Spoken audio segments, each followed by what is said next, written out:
wabarakatuh. Baiklah, di video kali ini kita akan belajar materi tentang alat musik tradisional.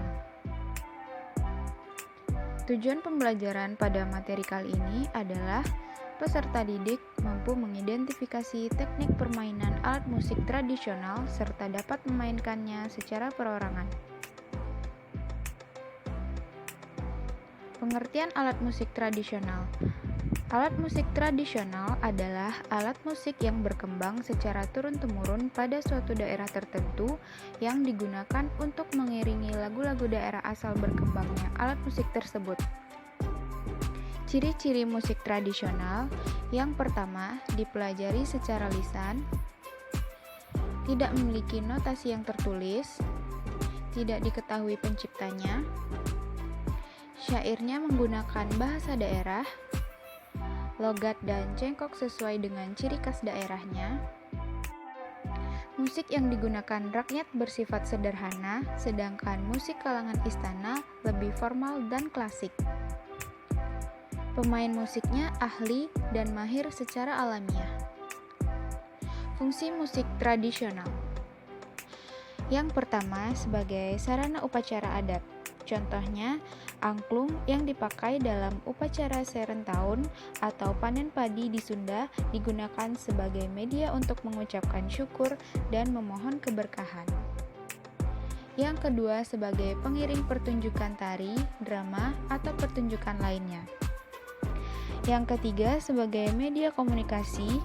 Contohnya, dapat digunakan untuk pemberitahuan tentang pertemuan desa, peringatan terhadap bencana, pemberitahuan terhadap pencurian, dan masih banyak lagi. Hal ini sama seperti manfaat kentongan. Yang keempat, media hiburan dan bermain. Seperti halnya sebagai sarana menghilangkan kejenuhan rutinitas sehari-hari, relaksasi, dan ajang pertemuan dan perkumpulan warga. Yang kelima, sarana mencari nafkah. Musik juga berperan sebagai sarana mencari nafkah, terutama bagi para seniman. Yang keenam, sarana perang. Seperti bunyi dan ritme gendang yang beragam sesuai dengan perintah yang diberikan pada penabuh penderang seperti ritme menyerang, ritme bertahan, dan lain sebagainya. Untuk itu, alat musik di daerah juga memiliki kegunaan untuk membantu strategi dalam berperang ketika zaman dahulu.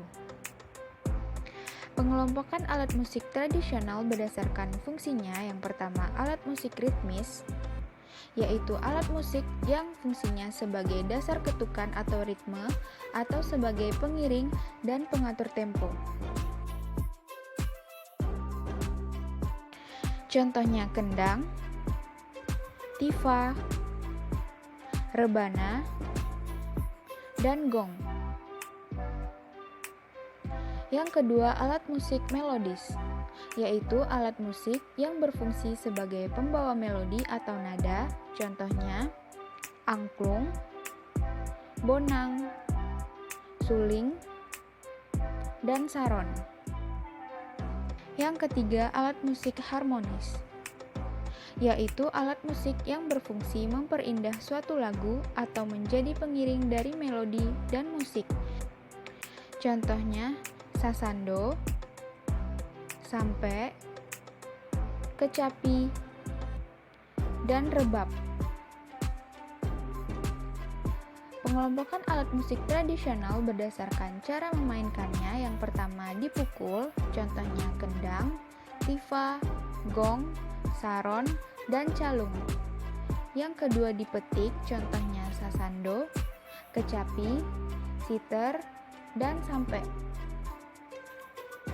Yang ketiga, ditiup, contohnya suling, saluang, dan serunai. Yang keempat, digesek, contohnya rebab. Yang kelima, digoyang, contohnya angklung. Pengelompokan alat musik tradisional berdasarkan sumber bunyinya.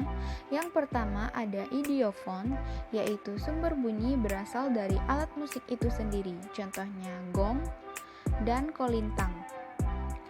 Yang kedua, kordofon, yaitu sumber bunyi berasal dari dawai atau senar, contohnya sasando, kecapi, rebab, dan siter. Yang ketiga, aerofon. Sumber bunyinya berasal dari getaran udara, contohnya suling, saluang, dan serunai. Yang keempat, membranofon. Sumber bunyinya berasal dari membran atau selaput kulit binatang atau fiber, contohnya kendang, tifa, dan rebana. Teknik memainkan alat musik tradisional. Yang pertama, bentuk tabung. Bentuk tabung merupakan bentuk umum dari alat musik yang memakai bahan dasar bambu. Dalam perkembangannya, bahan bambu tersebut dapat digantikan dengan bahan lain seperti kayu dan logam. Contohnya, calung, suling atau suliang, dan angklung. Cara memainkan alat ini ada yang dipukul, digoyang, atau ditiup. Yang kedua, bentuk bilah. Berbeda dengan bentuk tabung, bentuk bilah ini tidak memiliki rongga. Kekuatan bunyi yang dihasilkan masih perlu didukung oleh perangkat lain, yakni wadah gema sebagai ruang resonator. Permukaan bilah dapat berupa bidang rata, dapat pula bidang cembung, bahkan kadang-kadang berupa irisan dari bentuk tabung. Contoh alat musiknya adalah gambang, kolintang, dan saron. Cara memainkan alat ini dengan cara dipukul. Yang ketiga, bentuk pencon. Pencon berasal dari kata pencu, yaitu bagian yang menonjol dari suatu bidang datar atau yang dianggap datar. Pencu dimaksudkan sebagai tumpuan pukulan, baik pencu ke atas maupun ke samping, pada umumnya terbuat dari logam. Di negeri kita, alat musik jenis ini terdapat cukup banyak. Yang menarik adalah alat sejenis ditata dengan sistem nada dan penyusunan yang berbeda-beda pada tiap daerah. Contohnya ada bonang dari Jawa dan Sunda, talempong dari Minang, dan kromong dari Betawi. Cara memainkan alat ini adalah dengan cara dipukul. Baiklah, sekian materi kita pada hari ini. Terima kasih sudah menonton. Sampai bertemu pada video selanjutnya. Assalamualaikum warahmatullahi wabarakatuh.